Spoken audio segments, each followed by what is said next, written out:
तो अभी आप ICAR सिफेट में हैं, जो कि central institute of post harvest engineering and technology के नाम से एक संस्थान है।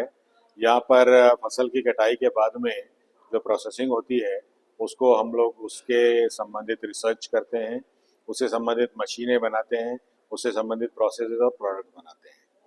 तो आज यहाँ पे हमने जो SC/SP कहते हैं, शेड्यूल कास्ट सब प्लान गवर्नमेंट ऑफ इंडिया का है, उसके अंतर्गत हमने कुछ विलेज से 50 महिलाओं का एक जो ग्रुप है, उस ग्रुप की आज यहाँ पे हमने ट्रेनिंग का समापन किया।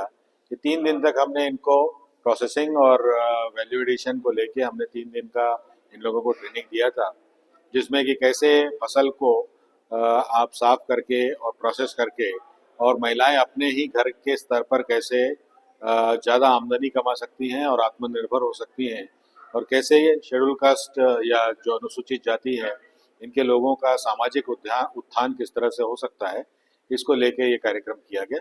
और इस कार्यक्रम में जैसे मैंने बताया कि 50 महिलाएं इसमें शामिल हुई थी। हमारा जो संस्थान है ये 1989 से यहाँ पर है, और इस संस्थान में हम अलग अलग तरह की टेक्नोलॉजीज बनाते हैं, अलग अलग तरह की ट्रेनिंग देते हैं। हम लोग टेस्टिंग का भी काम करते हैं, मशीन टेस्टिंग, फूड टेस्टिंग, तो इस तरह से बहुत सारे काम हम करते हैं, जिसके बारे में आज हमने लोगों को जानकारी। जो सिफेट संस्थान है हमारे एंटरप्रेन्योरशिप के दिशा में अलग अलग कार्यक्रम करती है, और ये जो कार्यक्रम अभी हुआ है अनुसूचित जाति उपयोजना के अंतर्गत, तो प्रयास ये है कि जो सिफेट की प्रौद्योगिकी है या जो फसल कटाई के उपरांत क्या क्या विकल्प हैं उनमें कैसे उद्यमिता का विकास हो जाए, इसके संदर्भ में 3 दिनों तक हमारे टीम कोऑर्डिनेटर से गांव में भी जाकर प्रशिक्षण दिए है, और आज वो संस्थान में आके उसके बारे में बताया। ये निर्भर करता है कि उन्होंने क्या चुनाव किया। जैसे यहाँ पर करीब करीब हमारे यहाँ 150 प्रौद्योगिकियाँ हैं, जैसे कि मूंगफली से हमको दूध बनाने की जरूरत है, इस तरह की टेक्नोलॉजी है, मसाले से संबंधित है, दाल से रिलेटेड चीज़ें है, मछली से रिलेटेड चीज़ है। तो उनके जो जिस तरह के चुनाव होते हैं या उनका जो एरिया ऑफ इंटरेस्ट है उसके हिसाब से फिर उनके टाइम लगते हैं। उसके हैंड होल्डिंग के लिए हमारे यहाँ एक फैसिलिटी है, ABI एग्रो बिजनेस इंक्यूबेशन कहते हैं, उसके माध्यम से हम एक मिनिमल चार्ज करते हैं, और जो उनको मिनिमम इंफ्रास्ट्रक्चर फैसिलिटी चाहिए वो भी हम प्रोवाइड करते हैं। यदि शुरुआती दौर में मशीन नहीं है तो मशीन का भी एक कस्टम हायरिंग बेसिस पे हम देते हैं, ताकि वो अपना टेस्ट कर सके कि जो उनका आइडिया है वो वर्क है कि नहीं, और बिजनेस में फिर आगे शुरुआत में उनको लेने की जरूरत भी नहीं है, क्योंकि संस्थान में हमारे पास बहुत सारी मशीनें हैं और उनको हम इसी फैसिलिटी पे करने की सलाह देते हैं, ताकि उन्हें कॉन्फिडेंस आ जाए कि यस उन्होंने जो इन्वेस्टमेंट किया है, जो मटेरियल लाए हैं, मार्केट में बिक भी रहा है या नहीं।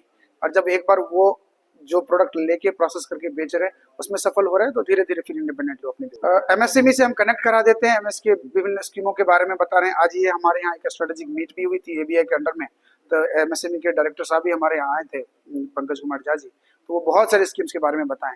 तो जब शुरू का जो माइक्रो इंटरप्राइज है, micro medium small and medium enterprise में तीनों कैटेगरी आती है, तो माइक्रो के लिए जो यूजुअली एलिजिबिलिटी क्राइटेरिया कुछ नहीं है, कोई भी जिनकी इंटरेस्ट है उस पर फ्री में रजिस्ट्रेशन करा सकते हैं, और जो डिफरेंट स्कीम्स हैं उनके बारे में फिर उनसे हम कनेक्ट करा के ब्रीफ कर देते हैं, जो जिनके लिए सुटेबल होता है उनका वो फायदा उठाते हैं। ਇਹ ਤਿੰਨ ਦਿਨਾਂ ਕੈਂਪ ਸੀਗਾ ਜੋ ਆਪਣੇ ਸਿਫਟ ਵੱਲੋਂ ਨਗਰ ਕਨੇਜ 'ਚ ਲਗਾਇਆ ਗਿਆ। ਉਸ ਦਾ ਅੱਜ ਤੀਜਾ ਦਿਨ ਸੀਗਾ। ਤੀਜੇ ਦਿਨ ਆਪਾਂ ਸਿਫਟ ਦੇ ਜੋ ਵੀ ਮਸ਼ੀਨਰੀ ਆ ਉਹ ਦੇਖਣ ਆਏ ਸੀਗੇ। ਸਾਰੀਆਂ ਬੀਬੀਆਂ ਜਿਹੜੀਆਂ 50 ਸਾਡੇ ਨਾਲ ਇੱਥੇ ਵਿਜ਼ਿਟ ਕਰਨ ਆਏ ਸੀ। ਮੇਰੇ ਵੱਲੋਂ ਸਾਰਿਆਂ ਦਾ ਸਵਿਫਟ ਦਾ ਸੰਸਥਾਨ ਦਾ ਜਿਨ੍ਹਾਂ ਨੇ ਇਹ ਸਾਡੇ ਨਗਰ ਨੂੰ ਇਹੋ ਜਿਹਾ ਪ੍ਰੋਗਰਾਮ ਦਿੱਤਾ ਉਹਨਾਂ ਦਾ ਬਹੁਤ ਬਹੁਤ ਤਹਿ ਦਿਲੋਂ ਧੰਨਵਾਦ। ਡਾਇਰੈਕਟਰ ਸਾਹਿਬ ਦਾ, ਬਾਕੀ ਉਹਨਾਂ ਦੀ ਸਾਰੀ ਟੀਮ ਦਾ, ਖਾਸ ਕਰਕੇ ਮੈਡਮ ਲੂਪਾ ਮੁੱਧਰਾ, ਡਾਕਟਰ ਜਿਹੜੇ ਸਾਡੇ ਨਾਲ ਪਹਿਲਾਂ ਤੋਂ ਜੁੜੇ ਹੋਏ ਨੇ, PG ਵਾਲੇ, ਉਹਨਾਂ ਦਾ ਬਹੁਤ ਬਹੁਤ ਧੰਨਵਾਦ। ਮੈਂ ਤਾਂ ਇਹੀ ਆਸ ਰੱਖੂੰਗਾ ਵੀ ਅੱਗੇ ਤੋਂ ਵੀ ਇਹੋ ਜਿਹੇ ਪ੍ਰੋਗਰਾਮ ਸਾਡੇ ਨਗਰ ਨੂੰ ਮਿਲ। ਸਰਟੀਫਿਕੇਟ ਵੀ ਦਿੱਤੇ ਆ ਤੇ ਬਾਕੀ ਦੂਜੇ ਬਿਜਲੀ ਵਾਲੇ ਚੁੱਲ੍ਹੇ ਵੀ ਸਾਰਿਆਂ ਨੂੰ ਦਿੱਤੇ ਆ। ਉਹ ਇਸੇ ਕਰਕੇ ਮੇਰਾ ਤਾਂ ਇਹੀ ਮੰਨਣਾ ਵਾ ਵੀ ਇਹੋ ਜਿਹੀਆਂ ਚੀਜ਼ਾਂ ਦੇਖ ਕੇ ਅਗਲਾ ਯਾਦ ਰੱਖੇ। ਜੇ 5-7 ਬੰਦੇ ਵੀ ਜਿਹੜਾ ਇਹਨਾਂ ਨੇ ਟ੍ਰੇਨਿੰਗ ਲਈ ਆ, 5-7 ਜਾਣੇ ਵੀ ਆਪਣੇ ਪੈਰਾਂ ਤੇ ਖੜੇ ਹੁੰਦੇ ਆ, ਤਾਂ ਸਾਡਾ ਇਹੋ ਜਿਹੇ ਪ੍ਰੋਗਰਾਮ ਕਰਨ ਦਾ ਮੰਤਵ ਮੇਰੇ ਦਿਲ ਨੂੰ ਤਸੱਲੀ ਹੋਊਗੀ, ਨਗਰ ਦਾ ਨਾਂ ਹੋਊਗਾ। ਇੰਨੀਆਂ ਗੱਲਾਂ ਕਹਿੰਦਾ ਸਾਰਿਆਂ ਦਾ ਫੇਰ ਧੰਨਵਾਦ। ਖਿਮਾ ਦਾ ਜਾਚਕ। ਵਾਹਿਗੁਰੂ ਜੀ ਦਾ ਖਾਲਸਾ, ਵਾਹਿਗੁਰੂ ਜੀ ਦੀ ਫਤਿਹ।